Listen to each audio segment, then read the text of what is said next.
সন্ত্রাসী বড় সংগঠনকে যদি জনতার আদালতে নিষিদ্ধ করা যায়, তবে মুষ্টিমেয় কিছু লোকের সংগঠন ইসকনকে নিষিদ্ধ হতে পারে না।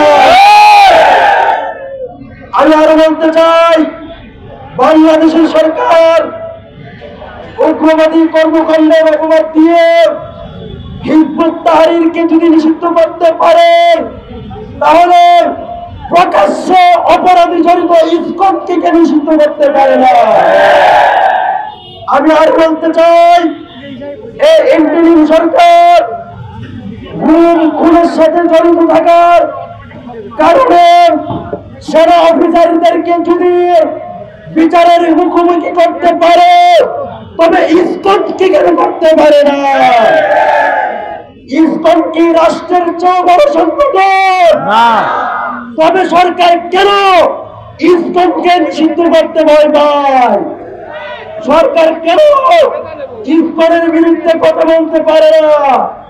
সরকার যদি ইসকনের বিরুদ্ধে কথা না বলে, তবে আমরা ধরেই নিতে পারি সরকারের অনেকগুলো উপদেষ্টা ইসকনের সাথে জড়িত, সরকারের অনেকগুলো আমলা ইসকনের সাথে জড়িত। এই প্রশাসন কেন ইসকনের বিরুদ্ধে অবস্থান নেয় না? এই প্রশাসনের অনেকগুলো অফিসার ইসকনের সাথে জড়িত। এই দেশের রন্ধ্রে রন্ধ্রে ইসকন রয়েছে। অতএব সরকারকে বলবো, ইসকনকে নিষিদ্ধ করতে হবে। একই সাথে হেফাজত ইসলামকে বলবো, ইসলামী আন্দোলনকে বলবো, জামাত ইসলামকে বলবো, সকল রাজনৈতিক দলকে বলবো, আপনারা যদি বাংলাদেশকে ভালোবাসেন, বাংলাদেশের শত্রু, মানবতার শত্রু ইসকনের বিরুদ্ধে রাস্তায় নামুন। ইসকনকে নিষিদ্ধ করেই করে ফিরবে ইনশাআল্লাহ।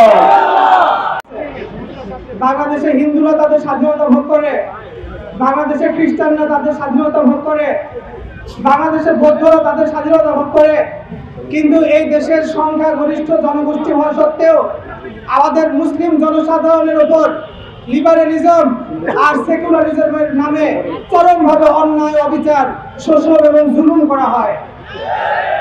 এই লিবারেলিজম এবং সেকুলারিজমের নামে এই দেশের অন্যান্য সকল ধর্ম এবং গোষ্ঠীকে তোষণ করা হলেও একমাত্র সংখ্যাগরিষ্ঠ জনগোষ্ঠী হওয়া সত্ত্বেও এই মুসলিম জনগোষ্ঠীকে জুলুম এবং নির্যাতনের শিকার হইতে হয়। সংগ্রামী সাথী এবং বন্ধুগণ, এই দেশের মুসলিম জনগোষ্ঠীর এমন একটা অবস্থা যে আমাদের এই দেশে স্বাধীনভাবে আমাদের কালেমার উপর বিশ্বাস করার স্বাধীনতাও নাই। এই দেশে আমাদের নিজেদের বিচার ব্যবস্থার উপর বিশ্বাস করার স্বাধীনতাও নাই। এই দেশে আমাদের ইসলামের অর্থনীতির উপর বিশ্বাস করার স্বাধীনতাও নাই। এই দেশে আমরা জুলুম এবং নির্যাতিত হয়ে কোরআনের আইনে, কোরআনের নির্দেশনায় আমরা নিজেরা নিজেদের বিচার চাবো, সেই চালার স্বাধীনতাটুকু আমাদেরকে দেওয়া হয় না। আজকে যখন কোন মুসলিম বোন, নাবালিকা বোন ধর্ষণ হচ্ছে, তখন তাকে তার বিচার পাইয়ে দেওয়া তো দূরের কথা, উল্টো সেই বোনকেই অভিযুক্ত এবং দোষী সাব্যস্ত করার চেষ্টা করা হচ্ছে। এই সরকার যদি উপযুক্ত ব্যবস্থা গ্রহণ না করে, তাহলে এই দেশের সংখ্যাগরিষ্ঠ জনগোষ্ঠী রাস্তায় নেমে আসতে বাধ্য হবে। আমরা বাইতুল মুকাররমের এই চত্বর থেকে ঘোষণা করছি, আমির হেফাজতের কাছে অনুরোধ জানাচ্ছি, এখন আর সময় নেই।